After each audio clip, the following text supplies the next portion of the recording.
ద్రోణాచార్యులకు నా ప్రణామాలు. నమస్కారం. మనకింతకు ముందు పరిచయం ఉందా? సంభవము కాదు. నా పేరు గురుజ్ఞాని. నేను మీ అందరినీ హెచ్చరించడానికి వచ్చాను. నాకు తెలిసినంత వరకు మీ క్షేత్రం పైన రాక్షసుల ప్రకోపం చాలా ఎక్కువగా ఉన్నది. నాకు తెలిసినంత వరకు మీరు మీ శిష్యులు ఇక్కడి నుంచి వెళ్ళిపోవడం చాలా మంచిదిగా అనుకుంటున్నాను. గురుజ్ఞాని, మీరు మా గురించి ఆలోచిస్తున్నారు, కృతజ్ఞుణ్ణి. కానీ నా వద్ద పాండవులు, కౌరవులు లాంటి వీరాధి వీరులున్నంత వరకు ఎటువంటి భయమూ నాకు లేదు. నేను హస్తినాపురానికి యువరాజుని, దురదరాష్ట్రునికి పుత్రుడిని. మేము ఎంత పెద్ద ఆపదొచ్చినా అస్సలు భయపడం. కానీ ఆపదేమో మమ్మల్ని చూసి భయపడుతుంది గురువుగారు.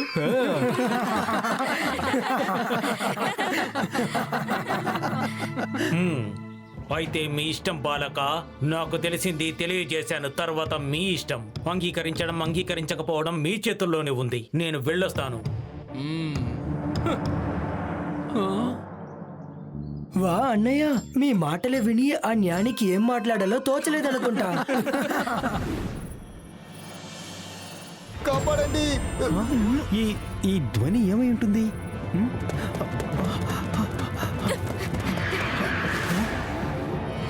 ఏంటి యుధిష్ఠిర, మీకు కూడా శబ్దం బానే వినిపించిందన్నమాట.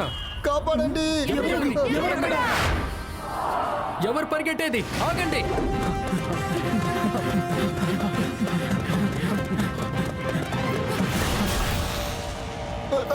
కాపాడండి. కాపాడండి. ఎవరైనా కాపాడండి.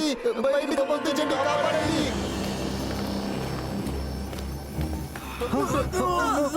ఏమైంది బాలకులారా? ద్రోణాచార్యులు మీ వీర శూరత్వం పైన చాలా నమ్మకం కలిగి ఉంటారు కదా. ఏవైపోయిందా వీరత్వము? పేరు గొప్ప, ఊరు దిబ్బ అన్నట్టుంది మీ వ్యవహారం. కాపాడండి. కాపాడండి. బయటికి పంపించండి. కాపాడండి.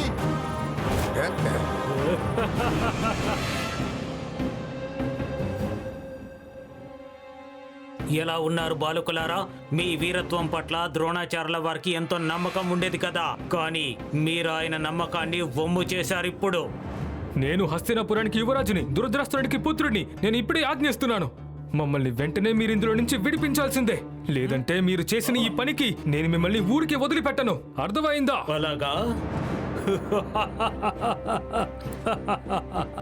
చింత చచ్చినా సరే పులుపింక చచ్చినట్టు లేదు. నువ్వు సర్వనాశనం చెయ్యాలంటే ముందు కారాగారం నుంచి బయటపడాలి కదా. ఎలా బయటికి వస్తావు నువ్వు?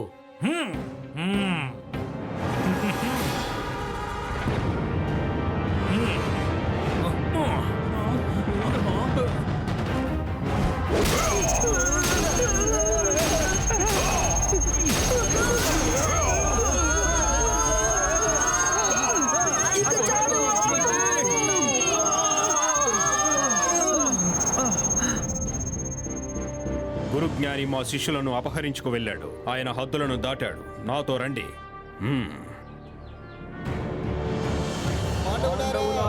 పాండవులారా. భీమా, అర్జున, దుర్యోధన.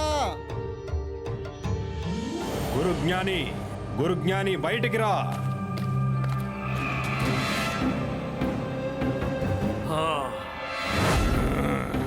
గురుజ్ఞాని, ఈ క్షణమే నా శిష్యుల్ని విడిచిపెట్టు, లేదంటే నీ ఆశ్రమాన్ని ఈ క్షణమే అగ్నికి ఆహుతి చేస్తాను. ద్రోణాచార్య, నన్ను భయపెట్టడానికి ముందు ఒక విషయాన్ని గుర్తుంచుకోండి. మీరెంతో గర్వపడే మీ శిష్యులంతా ఇప్పుడు నా అధీనంలో ఉన్నారు. మీరు ఒంటరిగా నా ఆశ్రమాన్ని నాశనం చేయగలరా చెప్పండి?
పాండవులారా, మీరు మీ గురు గురించి ఆలోచిస్తున్నారు. ఇక నా వల్ల మీరు అవస్థ పట్టడం నేను చూడలేకపోతున్నాను. అందువల్ల చూడండి, నేను మిమ్మల్ని అందరినీ ఒక్కొక్కరిని ఒక దారి చేశాను.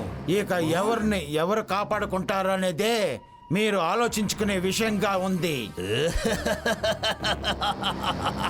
గురు జ్ఞాని, ధైర్యం ఉంటే మా అందరితో పాటు నువ్వు యుద్ధం చెయ్యి. నువ్వు మా అందరిని ఏమార్చి బంధించావు. బాలక, ఆవేశంతో మాట్లాడి నువ్వు నీ జీవితాన్ని నాశనం చేసుకోవద్దు. యుద్ధం చేయకుండానే నా కార్యాన్ని నేను సిద్ధించుకుంటే నేనెందుకో మీతో యుద్ధం చెయ్యాలి. మీరు మీ దుఃఖాన్ని పండగ చేసుకోండి. నేను వెళ్ళి మీ ఆశ్రమాన్ని తాళం వేసి వస్తాను. రేపు సూర్యుడి మొదటి కిరణాలతో నేను మిమ్మల్ని ఒక చోటికి పంపించేస్తాను. అక్కడి నుంచి మీరు బయటికి రావడం అనేది చాలా కష్టమైన పని.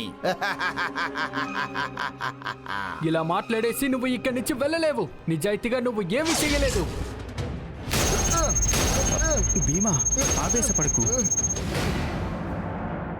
నకులా, నీ సహాయం ఇప్పుడు మనకి చాలా అవసరం. విను.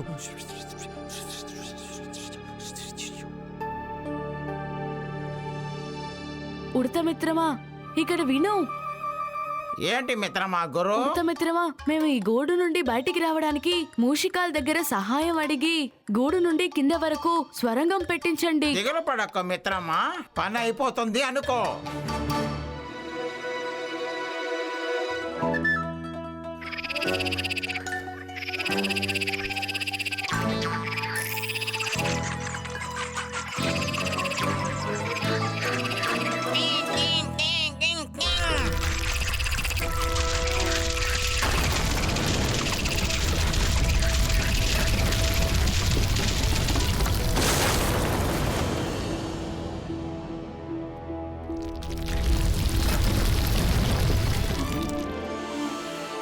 మిత్రమా, మేము కింద దాకా బాగా తవ్వేశాము.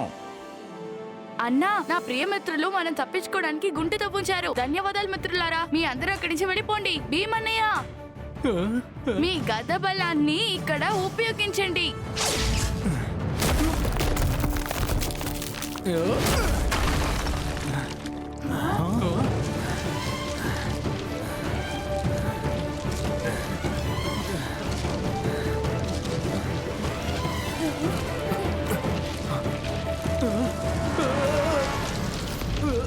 భీమా, ముందుకు వెళ్ళు.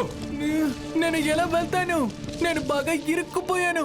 భీమా, బయటికి వెళ్ళడానికి ప్రయత్నించు, లేకపోతే నీతో పాటు మేమందరం కూడా ఇక్కడే ఇరుక్కుంటాం. యుధిష్ఠుడా, దయచేసి భీముణ్ణి ఇక్కడి నుంచి పైకి లాగు.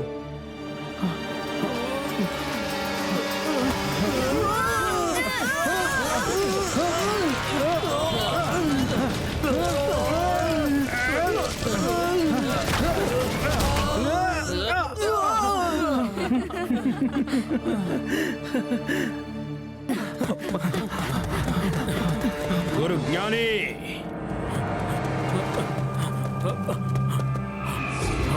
మీరంతా కారాగారం నుంచి ఎలా తప్పించుకున్నారు? నేను ముందే చెప్పానుగా, పాండవులు కౌరవులు నాతో ఉన్నంత వరకు ఎటువంటి ప్రమాదము రాదని. కాబట్టి సిద్ధంగా ఉండు.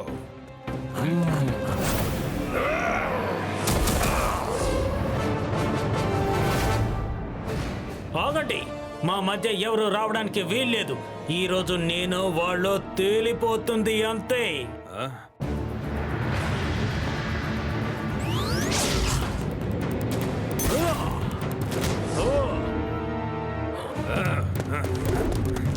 ద్రోణాచార్య,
ద్రోణాచార్య, దయచేసి ఈ యుద్ధాన్ని ఇంతటితో ఆపండి. నేను ఓటమిని అంగీకరిస్తున్నాను. నేను అజ్ఞానిగా, ఒక మూర్ఖుడిగా ఈ పనికి ఒడగట్టాను మహాప్రభు. నేను మాటిస్తున్నాను, ఇంకెప్పుడు మీ ఆశ్రమంలో నేను అడుగు పెట్టను. క్షమించండి. గురుజ్ఞాని, ఎప్పుడు ఒకటి గుర్తుంచుకో, కపట బుద్ధి వల్ల వచ్చిన విజయం మనిషిని నాశనం చేస్తుంది. ఇతిహాసాలే దానికి సాక్ష్యం. ధర్మానికి జరిగే యుద్ధంలో విజయం ఎప్పుడూ ధర్మానిదే. మీ జ్ఞానాన్ని ఎప్పుడూ మంచి పనుల కోసమే ఉపయోగించండి. ధన్యవాదాలు. నేను మాటిస్తున్నాను ద్రోణాచార్య, ఇక నుండి నేను పేరులో మాత్రమే కాదు, నిజంగాను జ్ఞానిగా ప్రవర్తిస్తాను. బాలకులారా, మిమ్మల్ని అపహరించినందుకు నన్ను క్షమించమని వేడుకుంటున్నాను. మీరందరూ ద్రోణాచార్యులకు మంచి శిష్యులుగా ఉన్నారు.